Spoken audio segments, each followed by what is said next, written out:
Welcome back to episode 2 of the Battle Brothers Newbie Walkthrough Beginner Guide thingy.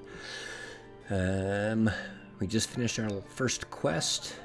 Last episode was about an hour long, which I was trying to aim for. Lots, as you can see, a lot of setup, a lot of preparation, but I think from now on it'll be a little more cyclical with a little more combat, if that's what people are interested in. And realistically, I kind of realized I explained a lot about resource management. I didn't talk too much during the battle itself, tactics-wise. First, I'm a little rusty, despite having played this game for several thousand hours. I haven't played for 6 months, maybe a year. Just kind of waiting for the new DLC, so a little bit rusty. Some of it it wasn't scripted. I tried to script everything else, so I hit most of the main points I went through, but the combat itself, you don't know exactly what's going to happen, so I couldn't have it prepared to make sure I hit all the points. And once you've played a lot of it is kind of, I don't want to say autopilot. There's a lot of complexity in the combat, but your brain, as you're focusing, is kind of automatically calculating all of it for you. So even on the first battle, relatively simple in the big scheme of things, it's kind of just automatically running in the background for me. I'll try to do better and explain things more as we go to these next couple fights. The last video I kind of mentioned too, that hey, leave comments so I can address them in the following videos. It's not quite accurate. Like I mentioned in the first video, I've got COVID. I'm locked away for, who knows, several days probably, maybe a week. So I'm just kind of doing these mostly back to back, and I'll release them over time. I'm not sure, daily, weekly, whatever. So I probably won't actually address your comments right away in the videos, following videos, but I'll see them in the comment section and answer anything I can for you. So next thing I do is prepare for our next quest, which we will take this one to hopefully stop the grave robbers, get rid of the terrified villagers, increase our relationship with this town, and then we can buy and sell things much better price, make some money, everything will be great. Problem is, and this is a minor mistake that's easy to overlook, I've only got one tool left, but it's going to take 5 tools to repair my stuff. If we go into our equipment here, so first of all, any weapon that's used in combat and actually hits something takes a slight amount of damage, but it takes a while for a weapon to actually get damaged to the point where it's broken, and it operates at full, does full damage even if it's at half health. So fixing these is a lower priority. Realistically, these spears and things probably had a little bit of damage and probably ate up some of our tools walking back from the battle. Normally it's not a big deal, but I've only got one tool left. This guy's armor is pretty beat up, and it takes tools to repair. It takes a lot of tools to repair, and getting his and this does operate at less capability if it's damaged, right? All it is extra health, basically. So while a weapon can be at half health and still work 100%, armor at half health is half as effective, maybe even less, because when it's all the way up and healthy, it kind of reduces the amount of damage through armor on the first hit. So, what can we do?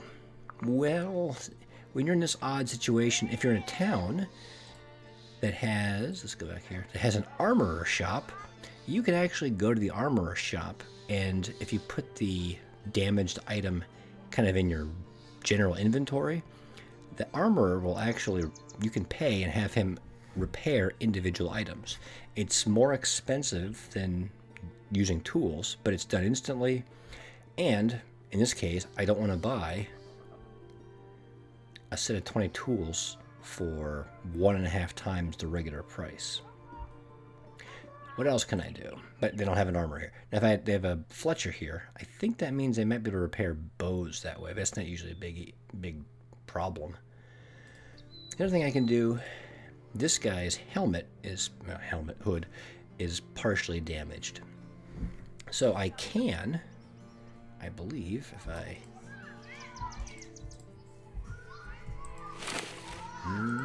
that way. Here.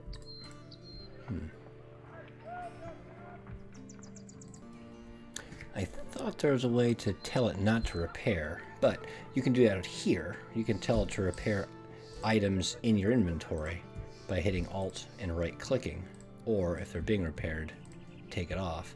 Doesn't seem to be an option for that. So let's just take his helmet off for now. And then when we're traveling to the site, because he's probably not going to get hit, it's at better health. Again, all it is just to stop a stray shot from hitting him in the head and killing him outright. So even at 63%, it'll do that. And while we're here, let's give him maybe the sword. It'll help make up for, well, actually he's got pretty good melee, but it's not going to increase, and that's not his primary purpose. So he'll have a backup weapon. Actually, I thought about this a little bit more. We'll give this guy a sword. The 10 plus to hit is going to be pretty important. This guy can have this as a backup. Alright, so now we're not going to repair the hood anymore, which means whatever tools we have left will be fully invested in repairing that. And if it's still low, you can see it's got 10 health right now. If it doesn't get much higher, we can swap this partially repaired armor out with this fully repaired piece that has 35 health. Because ultimately, it doesn't matter what the image is or the name is. All it matters is what is the health left on the piece of armor. This guy's got a backup weapon, so he won't get caught unprepared like last time. Oh, and you can't, I mean, you could, but you wouldn't want to give him, actually, I might want to give him one of these. So why? This is a crappy weapon. It's not very accurate. It doesn't do a lot of damage. If his melee is 57, he will probably be more effective using this. But you'll want to keep this in his inventory or in his hands for one reason.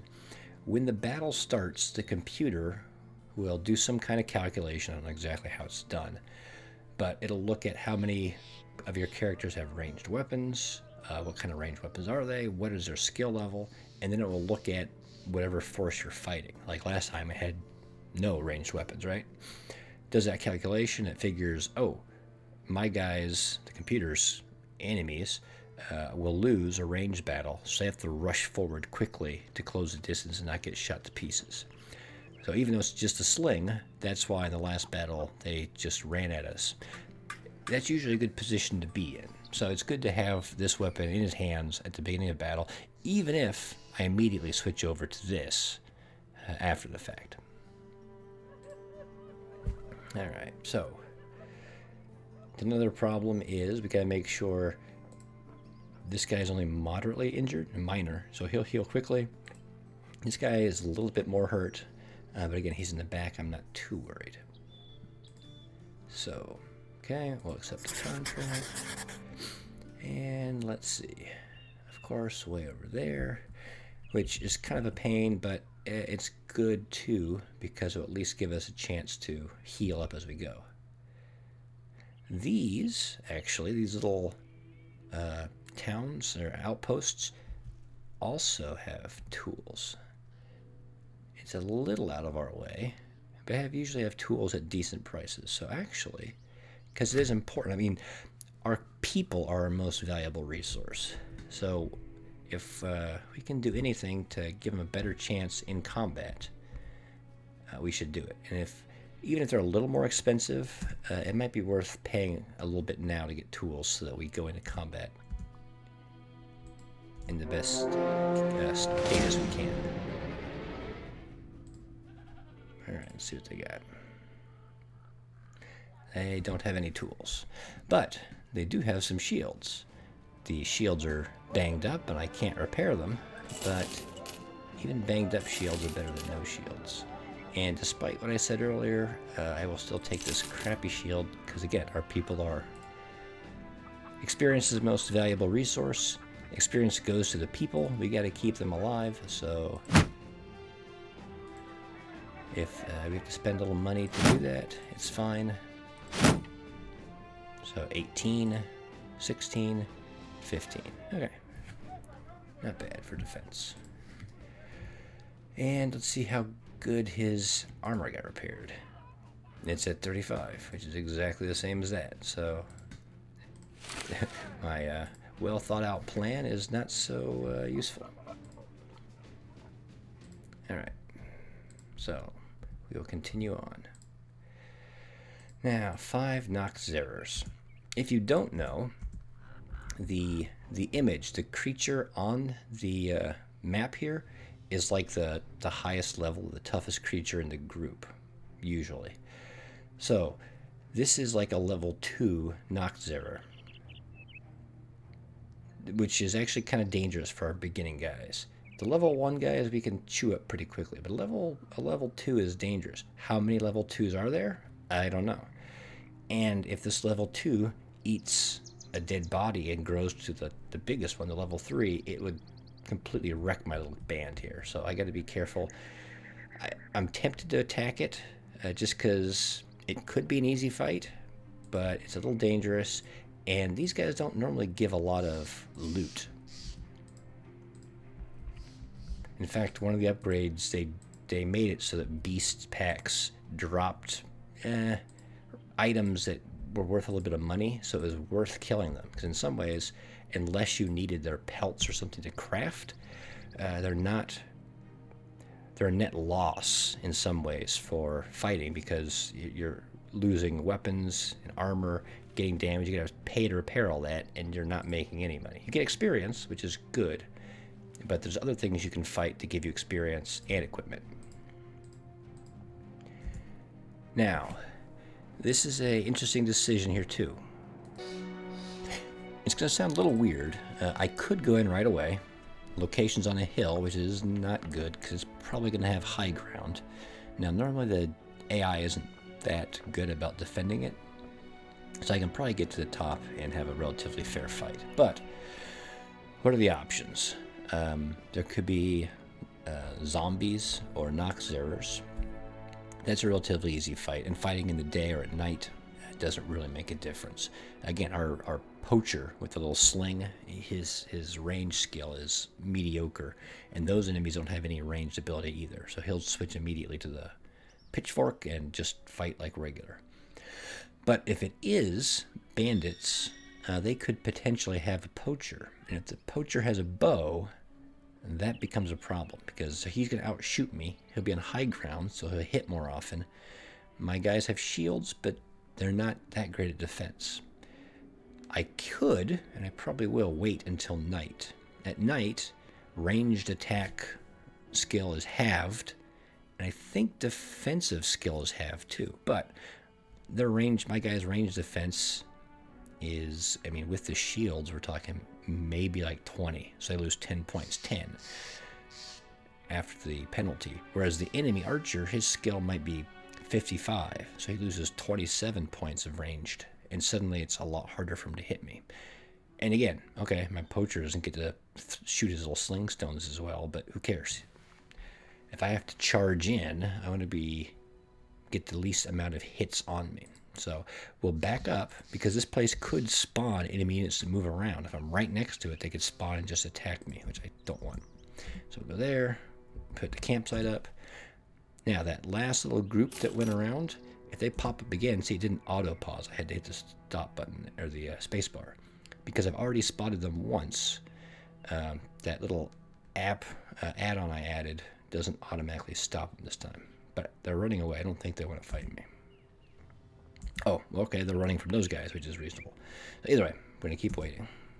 This is good. Camping, you repair and heal faster, too. So my guys should be fully healed and ready to go.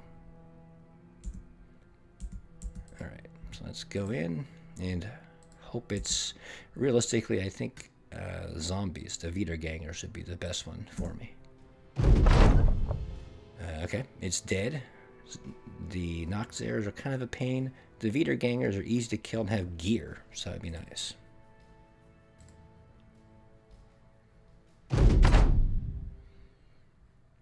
We'll just wait.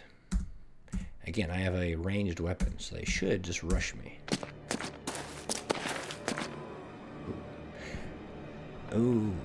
Okay, so I mean, it's not a huge deal. He's got a sword, which is, you know, moderately dangerous. He does have a lot of armor on. Now, hopefully, if we kill him, we can get that weapon, but I have my doubts. All right, so there. Sometimes it'll do that, take away his stats and things, which is fine. I want to switch over to this. When you're entering combat, usually a good idea to click on this little thing here to highlight where the impassable terrain is. Sometimes it's not as obvious as you'd think. This is a pretty open fight. Some people like to back up one step and make the undead come to them and they get a first strike. I don't know if it makes that big difference or not. I think we'll just stand here and should be good. Unarmed, unarmed, unarmed, which is great. That means they don't do very much damage. A tiny knife, that's great. Doesn't do much damage. There's 7 of them. We're outnumbered, but that's not too big a deal. In my supplies, I've got that Scramasax. Cleavers have 2 attack modes, and the second one is like cleave, right? If you have a Wiederganger that's hurt and you hit it with that cleave, you will instantly kill it and you'll decapitate it and it won't come back to life again. That really frustrates some people. Ultimately, it's not. It's kind of handy if you hate these guys or annoying. It's not critical, but for some beginners, it's kind of handy to, if they know that they're going to be fighting Wiedergangers, bring a bunch of cleavers, have a guy with a sword hurt it a whole bunch, and then the second guy hits it with the cleaver, decapitates it, and then it won't come back to life again. Unless there's a necromancer that can raise it. I think that can still bring it back, but normally they won't come back. You don't have to worry about them coming back over and over and eating up your fatigue. So we'll just wait here. And I'll just wait some more. Now they go and moved in all the way. And that's great. Only one of them looks armored. The rest look pretty easy to kill. Mediocre weapon. That's a little annoying because it will damage armor and does damage automatically through armor. I think it does 10 points of damage to health every time it hits regardless of armor. So that can add up over time. We'll have him wait, and then we'll let the pole arms hit that guy, take the armor out, and then he'll poke it to death. Yeah, so hit, and then he can back up, and then these guys can kind of hit and move, and cycle through, so they all hit, and he won't be stuck here where he can get a zombie come in here and hit him. Yeah, might as well. So he moves up, he's safe here. This guy will wait. Hit that guy and back up. Yep, these guys are all done. He'll wait.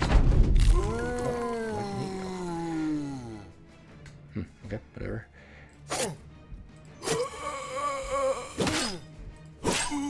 So, this is a good opportunity to use the spear wall, actually. He's on the end.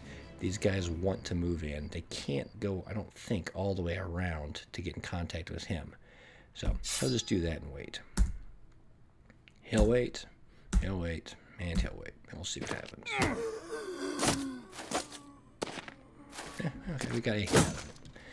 You can see our morale dropped a bit. Again, we're kind of low on that. So that's going to happen a lot. Now, this guy's dangerous, but instead of trying to beat him with a whole bunch of attacks, we can maybe have this guy's shield wall and just tank him and hold him in place and kill everything else first. So let's just whittle these other guys away. He's got full armor, well, it's crap, and full health. This guy, same thing, but this guy has an actual weapon, so let's try to kill him. Yeah, step back. This guy can step forward and hit that guy. Then next turn, he can hit him and step back.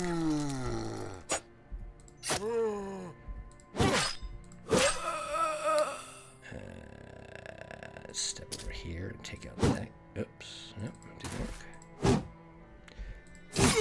Okay, there we go. Just keep cycling these guys in the back where it's safest. This guy can defend himself. That doubles his defense, so hopefully he can avoid getting hit too hard. Yeah, well, it's not a guarantee. Okay, we'll keep Working our way down. Okay, now I'm not going to step him back. There's no threat anymore down here, so he'll stay, and these guys can cycle through now. He's got a little knife, and he's hurt. This guy still has armor, so let's get him. Step back. Take him out. Step forward, take that guy. Step forward, hit that guy. Defend again, and hope you don't get hit in the head, because his helmet's almost gone. Good. He can step forward, and then as we swarm this guy, he'll have a place to go and hit him. He's good. Of course. How are we gonna do this? Let's send him over here, because I guess he could have gone there, but we gotta finish these guys off too. Now this guy we better finish off. So we'll hit him. This guy's more dangerous. He's got a better weapon and armor. You can see his armor got hit with the polearm, which does a decent amount of damage, and just got scratched. Hardly any damage at all. So that's a problem. That's a problem too. So what we can also do, if we really don't like this guy, which we don't, we can try to push him away. 2 misses at 77% is not great. And he's too close, he's hard to hit, but... So, you can see this is why cleavers are kind of handy. These guys aren't super dangerous, but it is annoying, so... We gotta protect our polearm guys. Jeez. Nope. Now, the good news is this guy has no weapon, so he's not gonna hurt our guy very much, but... Yeah, now fatigue is starting to become an issue. Alright, let's go up here. We gotta finish that guy off. There we go, it's a headshot. So this next one is gonna miss, of course. But that one, alright. And everybody levels up, which is nice. Take a look at the loot. Unfortunately, the armor was not saved. I think, I'm not 100% sure, I think if you use these with the actual cleave attack, you decapitate them, which means it's a head hit. So you might, if you're just hitting a guy in the head, you might be sparing their armor. The more damaged armor or any item is, the less likely it is to survive to become loot. So since we beat his armor up pretty badly, that's why we don't get anything. But, alright, we got all that done. We'll level him up once we get back.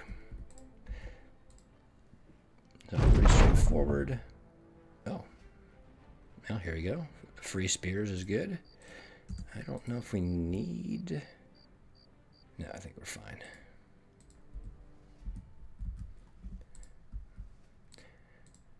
Those will be good for any newbies we hire, but oh yeah, we're going down here, aren't we?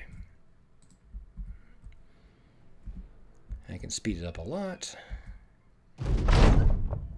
Alright, so previously tools were, oh crap, well, this damn it.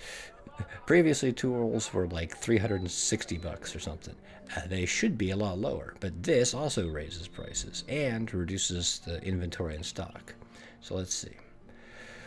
Okay, well, they're slightly cheaper, but there's only one when there's normally more. Now, that does, again, raise prices, so things cost, or we can sell them for a bit more.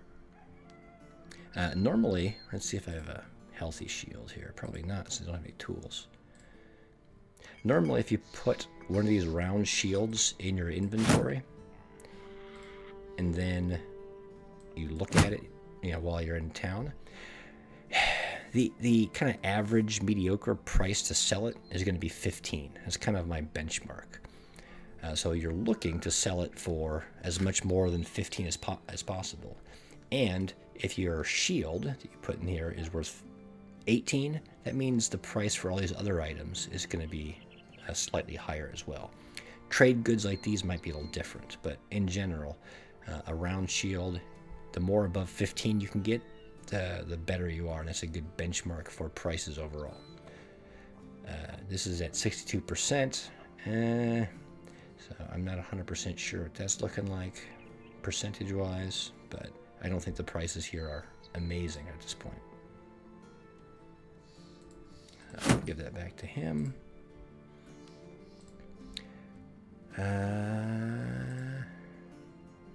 Alright, so, yeah, Brigands coming in.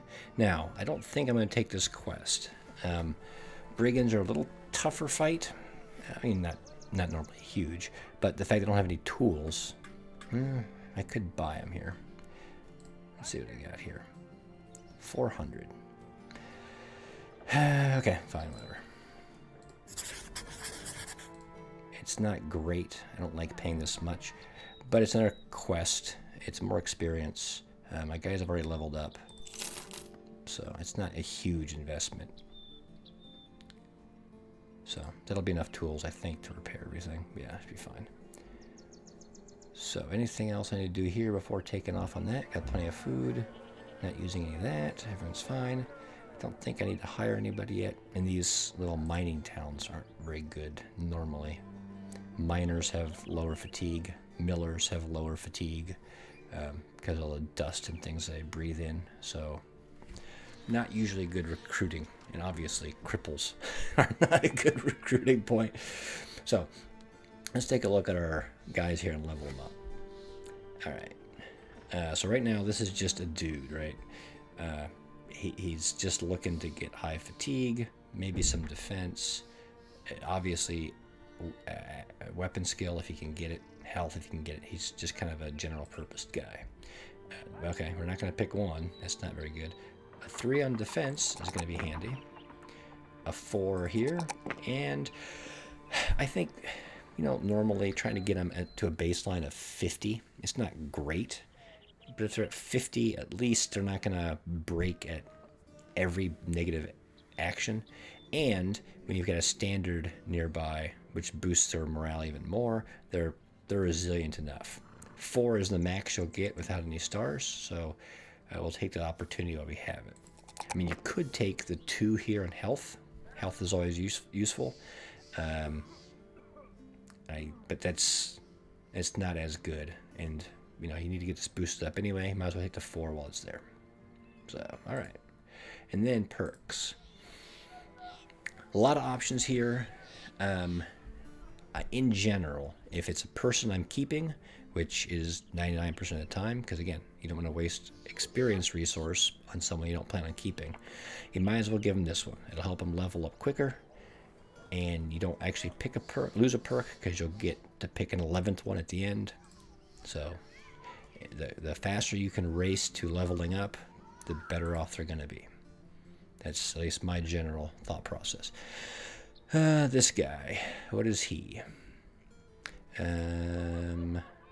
Mediocre melee. He has a star in it, but he's not going to be anything special. He's got a bonus to defense, but again, it's not. Well, I guess base 8. So again, I think this is probably going to be just a dude. Let's see. Okay, he got a +3. You got to take that. +3 there.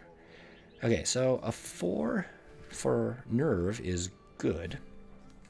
And this guy could... okay, so this guy could be our standard bearer, potentially. He has the potential to hit, which isn't a priority with the standard bearer because the standard isn't that powerful a weapon. But it's a nice bonus, right? But we have to kind of decide that fairly early on. Because if we start maxing out this guy's morale, and then he's not going to be our standard bearer, it's kind of a waste. So we can cancel. We can see, okay, this guy's going to get 4. Let's see who else we have. This guy, he's got 1 star in it. He doesn't have any other real redeeming qualities. 49 versus 45. This guy, with his 2 stars, probably will end up better off. Let's take his gear off. What's his fatigue and stamina? 98 isn't great, and he doesn't have any stars, so he's not gonna have a huge amount of fatigue to carry extra armor or anything. This guy, yeah, so he's only getting +3. He doesn't get the same amount of bonus the other guy did. He does have a lot of fatigue. And that's mediocre. His defense is mediocre. So what are we going to do with this guy? I think this guy is going to be a dude, and we'll replace him at some point if we can. So I think this guy will end up being our standard bearer. He's in some ways a little too good at fighting for that, but these stats are, well, these two are no-brainers. Actually, I think we might have had one more guy. This guy could also be so let's see. He's got 2 stars there in fatigue and in nerve, morale, whatever. Resolve, I think they call it here. Okay. This guy, to me, because he does have a lot of fatigue, and it has stars, so he'll be able to take a lot of weight and armor, and he's already starting with a decent amount of melee skill.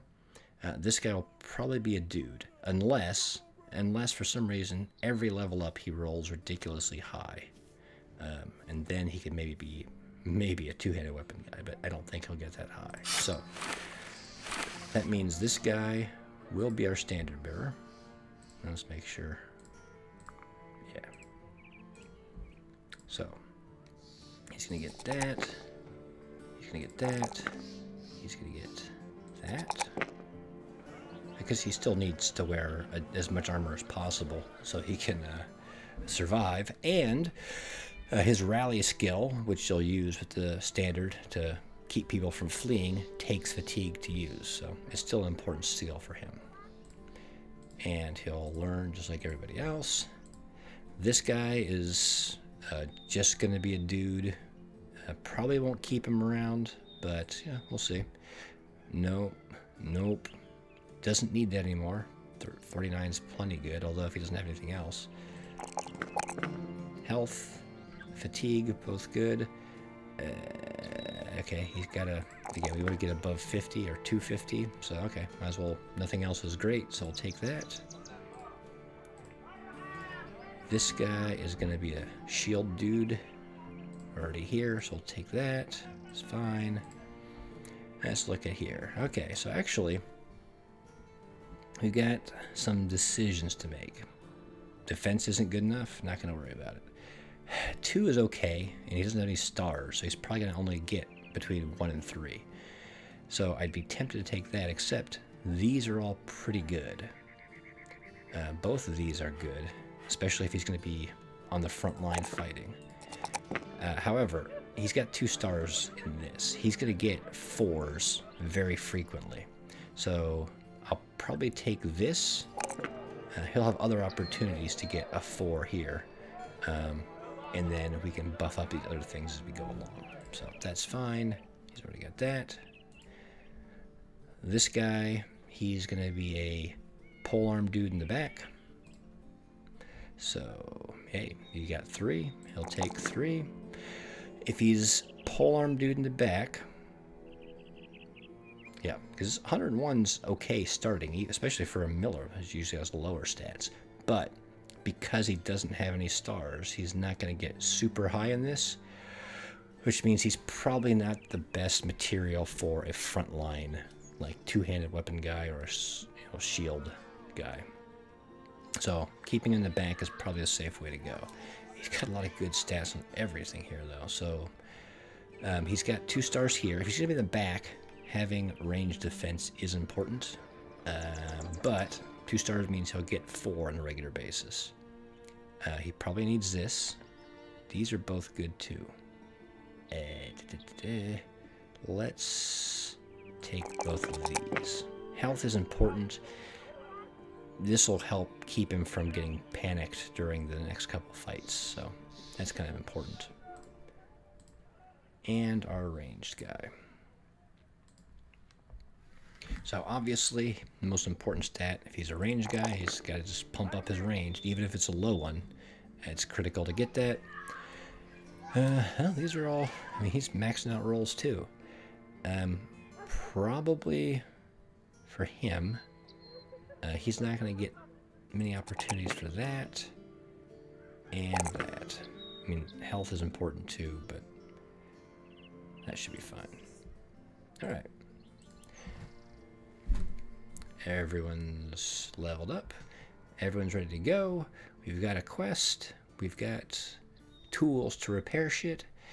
And Our objective is not very far away. Hopefully, I think we'll get to see what's in here. And again, we can make the determination, do we want to attack during the day or at night, depending on who's going to have the ranged advantage. Ooh, okay, so thugs, again, basically our level. In fact, we should have a bigger advantage now over the thugs as we're getting better equipment and higher level. Raiders are dangerous, and depending on what gear they have, they could be very dangerous for our little band. Now it says a few. It doesn't say a brigand raider, so a few means 2 or 3. Some, I think, means 4 or 5. So 4 or 5 thugs and a few brigand raiders. What do we got here? So my concern is the raiders could have some pretty heavy armor and be a problem to deal with.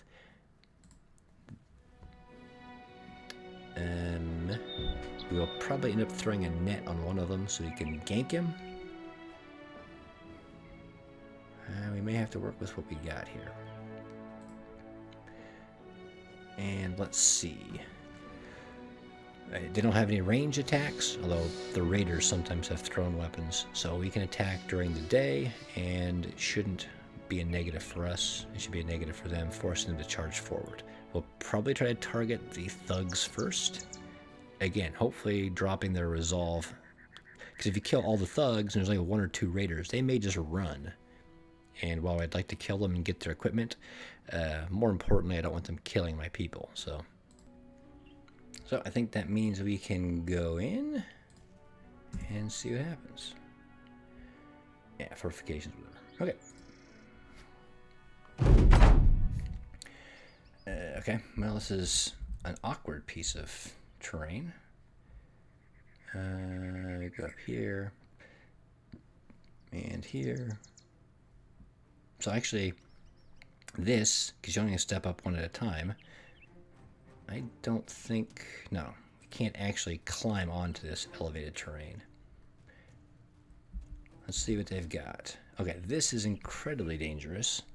The bill hooks do a lot of damage, which again, we don't have a lot of armor to deal with that. They hit in the head a lot, which is not good. These are incredibly dangerous. They'll ignore our shields.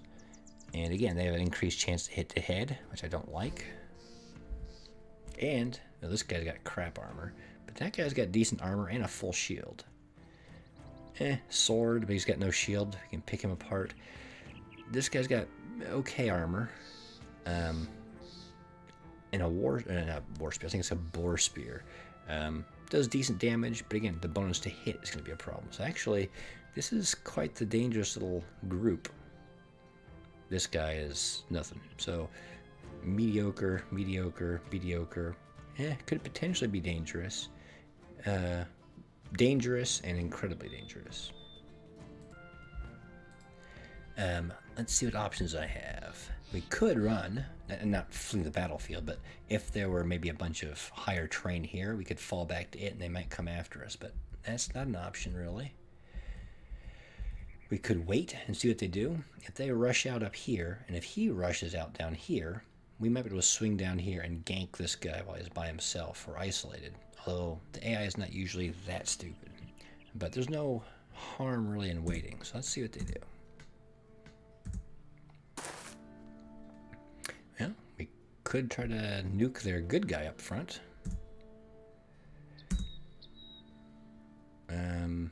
So he could step over, and this guy could step in. We get 2 on him, then the polearm would hit him.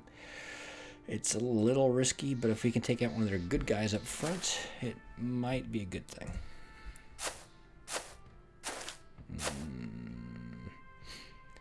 Let's see.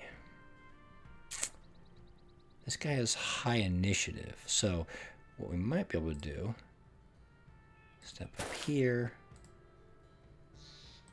Oh, can't do it this turn. Took 2 steps, I could switch. Takes 4 action points, so I'm not going to be able to switch, but next turn he should go first. I'll bring the net out, throw it on this guy, and hopefully we can nuke him. Then this guy might step in there. If I think this will do. He could come up and around. Then he can switch, but it won't be great. We'll see. That guy, you know, just to get the bonus to attack and to hit, let's put him in here. Now he can only step once and swing, but he could rush in, which I don't want. So we want to avoid that. Let's go in here. He can come in here and actually swing. Good. He can come in and take a swing here. And he can swing. Yeah. Yeah. So take out the old net and throw it on that guy.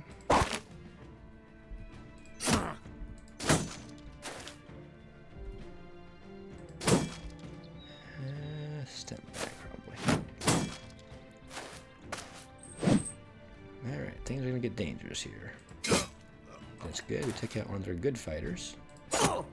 Face thrust. Another one would probably kill him. Or a miss. That's acceptable as well. Oh, now I got a problem. Who is this guy? Gernot. Usually I actually label their names, what their position is. I kind of forgot to do that so far. So let's take a look at Gernot. How important is that guy? Gernot is our chump that we're not planning on keeping, probably. So he may actually end up shield walling and just taking some attacks from this guy and trying to survive while we kill everybody else. I would like to kill him and get that bill hook. However, I also don't want to get killed by him. And again, while it would be nice to have this gear and it would help me progress in future fights, losing someone important like this guy is a little better. Is probably worse. He's going to go in a turn. He's going to go forward and hit this guy once, probably. He might step over here. Either way, we can deal with him. I would like to finish this guy. So let's step in here. Fail. You've already failed. Yeah, he didn't have a chance to switch yet. And he won't be able to swing because it takes 6 to swing that, and he took 4 to draw his weapon out. So he's going to wait. Now he can block. Okay, doesn't matter. He's not even going to attack because all it's going to do is fatigue him more quickly, and all he's trying to do is buy time here. So I'm not going to even attack. This guy, I don't want to leave the high ground because this guy's going to come in, and if I step down, he's going to step in, and he'll be up there. He's not going to swing right away.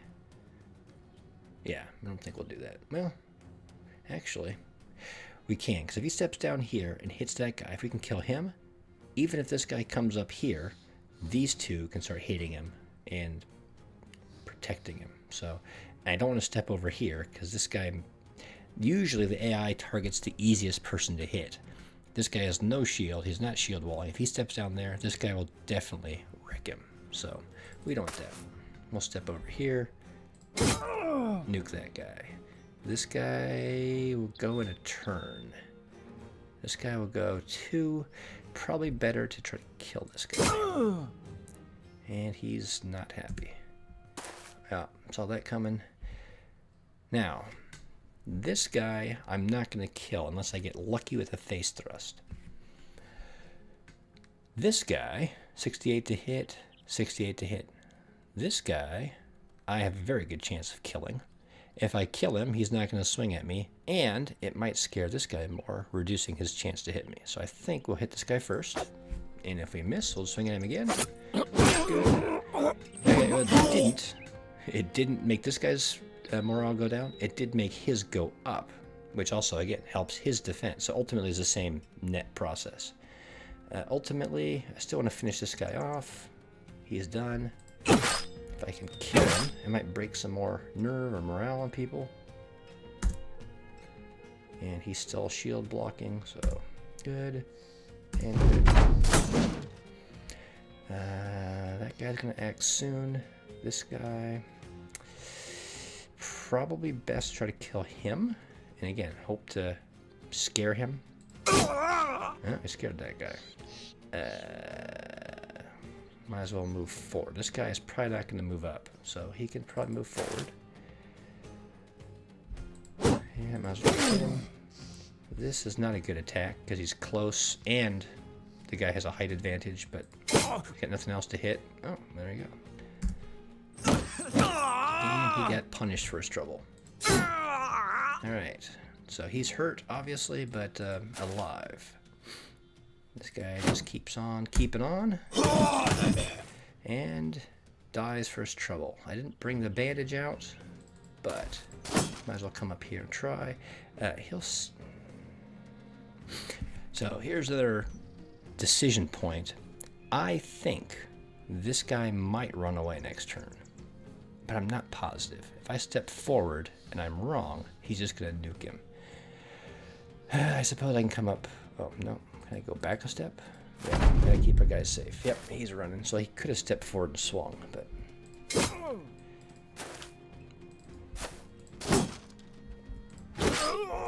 And we'll just try to finish this guy off. Now, like I said last time, normally when I try to chase people down and get their gear, A, we're not going to catch this guy, and B, it is a little too dangerous. So we're good. We won. We made sure that the person lost was our least important, and he sacrificed himself to protect everybody else. So we lost a guy, but in the end, it was still a net gain. And what do we get? Okay, we got some shields, which is good. We got a better spear. This will actually turn out to be incredibly useful for us. And a couple items, that's good. This is a good haul. Yeah, losing someone sucks, but ultimately it's okay. You're going to lose people occasionally. It's not the end of the world, especially early on like this. Unfortunately, just like picking up loot from dead enemies, since my dead guy's armor got smashed up, it was not part of the loot, so that's gone. I'm assuming one of these shields must have been his, because it probably wasn't damaged very much. But, you know, we'll survive. Now, the next question is after we go back and get our reward, which shouldn't take too long, where do we go after that? Since our people are a little beat up, I'm not looking for a fight kind of quest.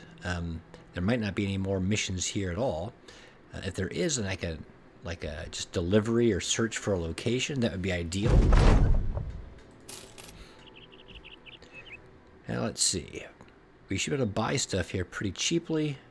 We won't be able to sell for as good a price here anymore because they're not being raided. But let's see. So because they're attacked by raiders, the prices are back down. However, the stock is still low. It takes a while to resupply and refill, and part of that is done by the little caravans you see moving around on the map. When a caravan actually arrives at a town, it adds more items and more goods to the community. But we can look and see about selling stuff.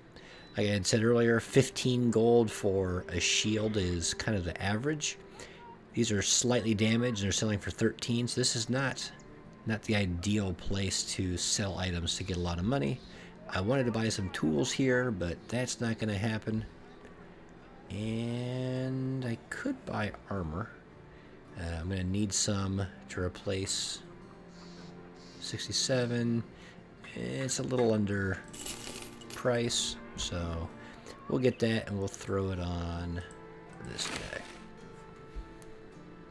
I'll also, I think, let's see, this spear is going to be excellent. I'm just going to repair that. This will be very useful. I'm going to repair that, and I'm going to repair one of these shields. And actually, I'm going to give one to this. Oops, not that guy. I'll give one to this guy as well. Now, when you come down to here, obviously our people are a little beat up. They've got injuries, but some injuries are much worse than others. Some injuries won't necessarily impact your ability to fight. The lowered health will, like this guy, you wouldn't want to get into a fight. He could very easily get killed, even if he's in the back row. A stray arrow or something could kill him. But minus 30% maximum fatigue. could become a problem. Less so for someone like him in the back rank, because again, he's not fighting as much. You lose fatigue by swinging your weapon, by moving, and also every time someone swings at you, every time they swing at you, you lose a little bit of fatigue as well. He doesn't get swung at, and he's not wearing heavy armor right now, so once he heals up health-wise, he can still fight and be pretty much fully effective just because even with this one fractured rib injury. He can only swing once a turn, so he's not going to run out of fatigue very quickly. This guy, he doesn't have much to heal, but you can see he's only got 38 maximum hit points right now. This is negative 35% hit points. That's pretty significant, especially for a guy on the front rank who's definitely going to take a hit or two. So even if he heals up to his max, this guy you can't afford to have fight in a battle. Actually, I might as well just give him this weapon now. Actually, so you normally want to give your best melee skill guys your better weapons. This is a pretty damaging weapon, but the bonus to hit probably should still go with the guy who's got lower weapon skill.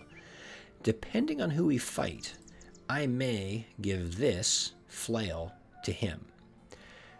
That's because if you equip a flail, you'll notice the second skill here is lash, 100% chance to hit the head. Especially against our kind of crappy opponents, human opponents, a lot of them aren't wearing helmets. And a lot of them don't have shields. The regular attack here, it says, ignores the bonus granted by shields. So in some ways, this is good to give to people who have low melee abilities. However, the damage output's kind of swingy. It's not great. It doesn't do a lot of damage to armor.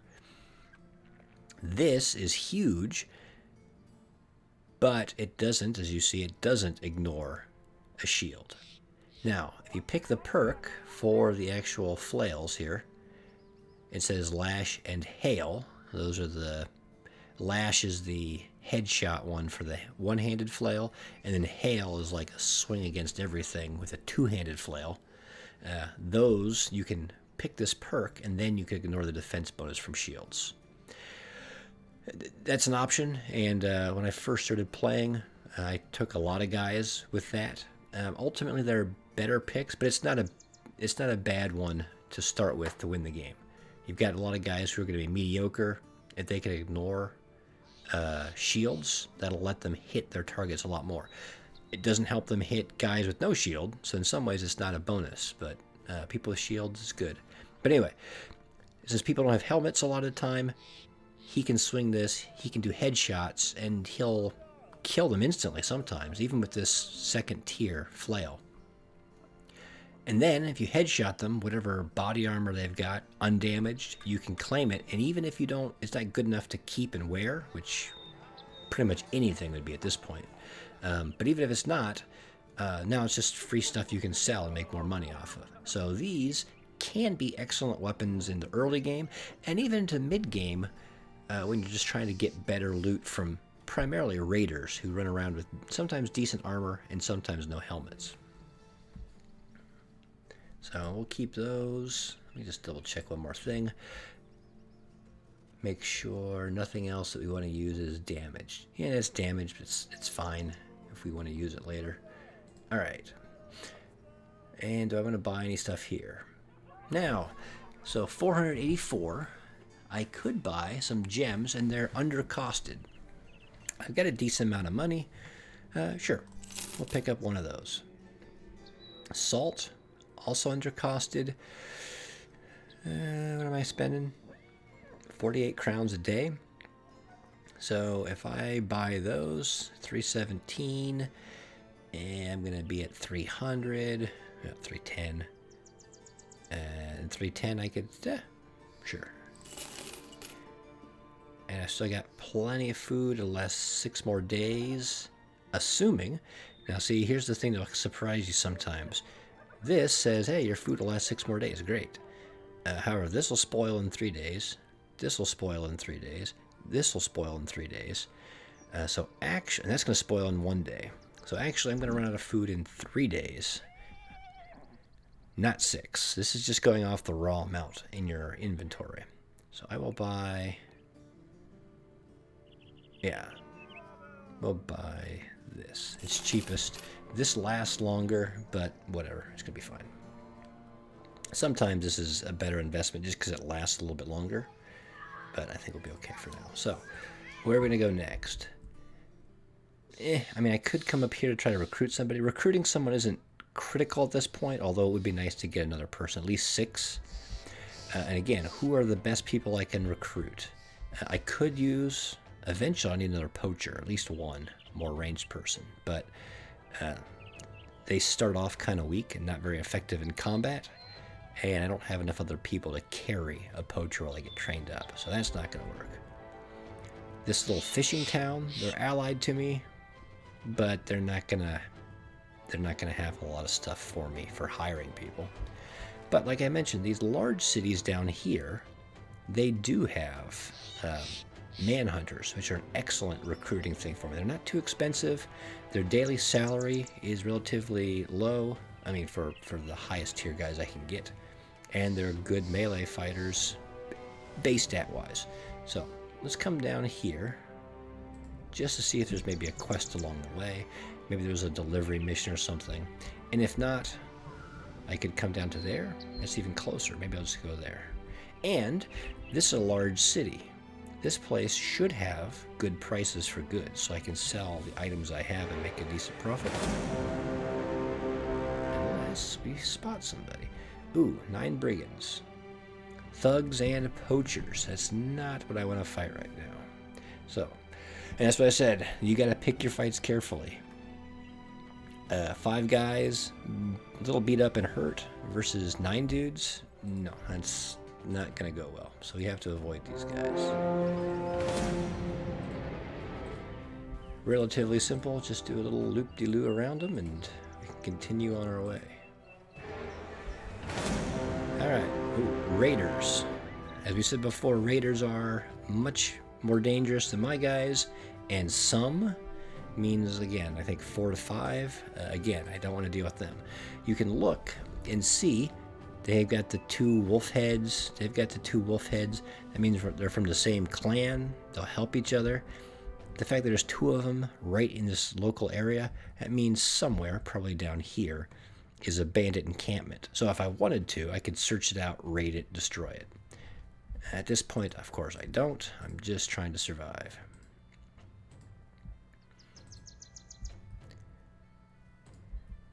Now, sometimes you can kind of guide these guys in and try to get them to fight you while you're near a neutral or friendly unit like these guys, and they'll help you. That's not going to happen this time, and that's not my goal, so we'll just avoid the fight and carry on.